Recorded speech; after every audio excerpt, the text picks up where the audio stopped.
Alors bonjour à tous et à toutes. Aujourd'hui je voulais tester un format de vidéo un peu différent, une présentation de livre. Et donc je voulais vous présenter ce livre. Donc Cocon de Bizerte, c'est un journal intime écrit par Jacob-André Gouez.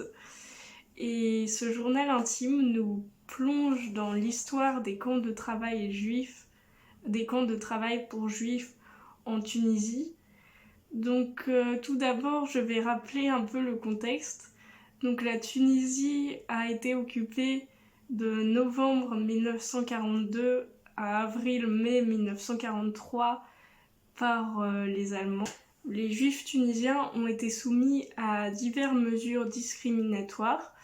Pour les hommes de 15 à 50 ans, ils devaient aller dans des camps de travail, ils devaient faire des tâches difficiles comme transporter des munitions, détruire des vieux bâtiments ou encore décharger des camions de gravier et de pierres. Les femmes, les personnes les plus âgées et les enfants, eux, devaient surtout payer des amendes qui étaient vraiment... parce qu'on les accusait en fait d'être responsables de la guerre et on leur disait comme vous êtes responsable de la guerre, vous devez payer des amendes.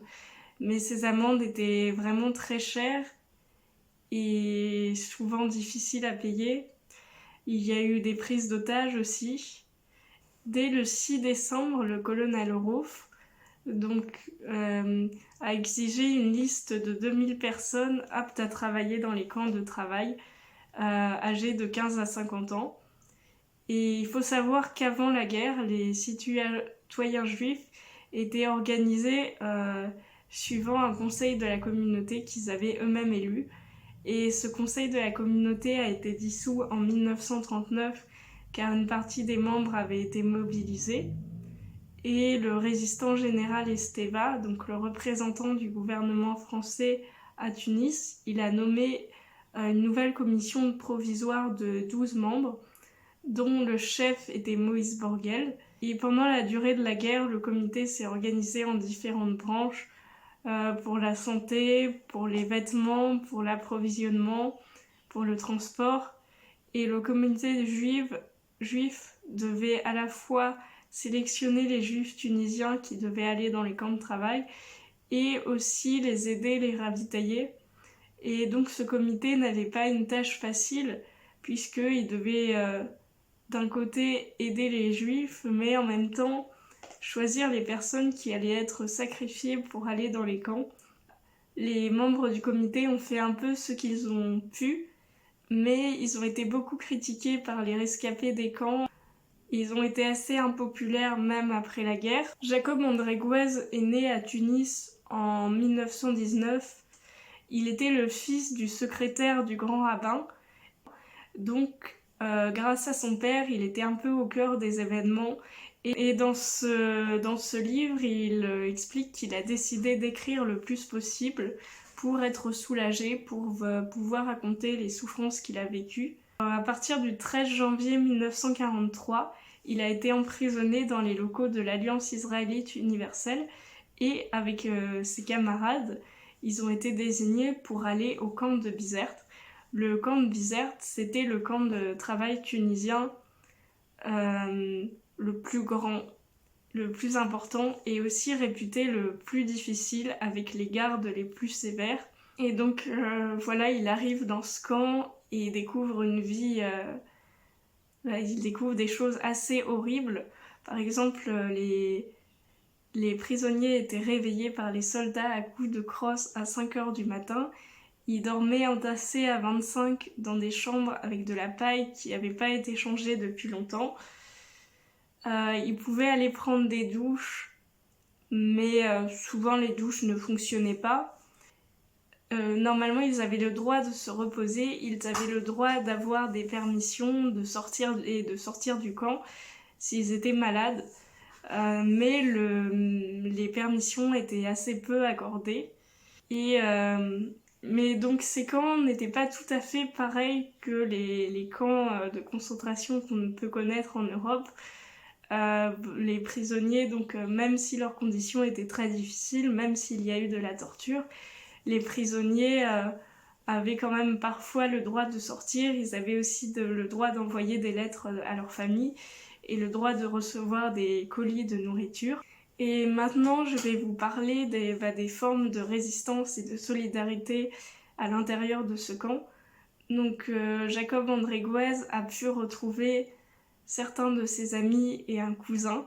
Il y avait une forme de solidarité entre les prisonniers, comme par exemple, il y a des moments où les prisonniers s'amusent. Par exemple, il y a un des officiers allemands qui était chargé de les diriger et qui parlait pas très bien français et pas très bien arabe non plus. Et par exemple, au moment du Nouvel An, au lieu de dire bonne année au chef allemand, les prisonniers lui disaient Bou Ali, ce qui veut dire pisse dessus en arabe. Il y a aussi une scène qui est assez cocasse où les prisonniers transportent le chef allemand en criant Maboul, Maboul, Maboul. Il y a aussi des épisodes où les prisonniers chantent des chants hébraïques ou arabes, où ils ont quand même un peu de divertissement malgré tout. En janvier 1943, il y a aussi des prisonniers russes qui arrivent et qui étaient aussi emprisonnés en Tunisie. Et Jacob André Gouez réussit à communiquer un peu avec un prisonnier russe. Il lui apprend par exemple la victoire de Stalingrad et le prisonnier russe est super content. Et donc le russe et les juifs tunisiens ne se comprennent pas vraiment, ils n'ont pas la même langue, mais ils ont quand même une forme d'unité contre l'ennemi commun qui est l'allemand. On peut voir aussi que dans ces camps, il y a eu des évasions, des tentatives d'évasion. Certaines ont échoué, certaines ont réussi. Il y a quand même eu 280 évasions.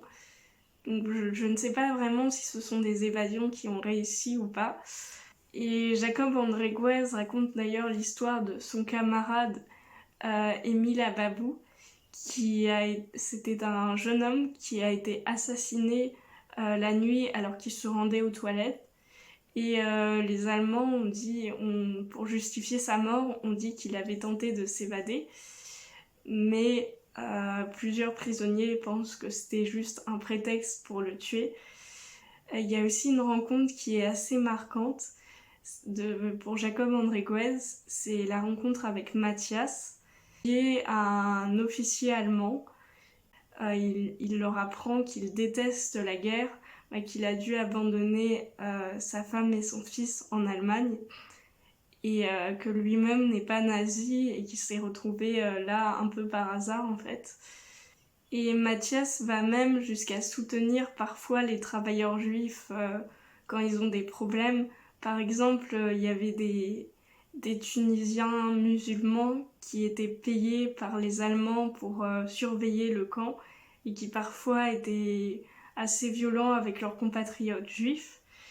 Et Mathias, il prend la défense des juifs contre ces Tunisiens qui étaient parfois violents. Mais ce qu'on remarque aussi dans le récit de Jacob André Gouez, c'est vraiment une critique constante contre le comité juif. Le comité juif qui devait aider la population, mais qui n'a pas fait grand-chose pour les aider concrètement. Enfin, d'un côté, le comité des Juifs ne désapprouvait pas les actes de désobéissance des prisonniers, mais en même temps, il ne leur apportait pas d'aide financière, il n'a pas mis en place des comités pour favoriser les évasions. Jacob André Gouez critique ceux qu'il appelle les planqués ou les camouflés, donc les hommes plus riches que lui, qui souvent avaient un meilleur réseau social et qui souvent trouvaient des moyens de rester cachés à Tunis pour ne pas aller dans les camps. Jacob André Gouez parviendra finalement à s'évader du camp le lundi 12 avril 1943, donc quelques jours avant la libération de Tunis. Et voilà, pendant longtemps, je pense qu'il n'a pas parlé de ce qui lui était arrivé. mais c'est surtout grâce à son fils qu'on doit la publication de ce livre et de ses souvenirs. Et donc ce livre m'a vraiment marquée puisque il met en avant un passé qui est très peu connu finalement, celui des Juifs tunisiens pendant la guerre, et le fait qu'ils aient aussi été victimes de persécutions, ils aient aussi été envoyés dans des camps de travail. Voilà, j'espère que cette vidéo vous aura plu et vous donnera envie de lire le livre ou de vous intéresser un peu plus au sujet. Voilà, c'est tout pour aujourd'hui.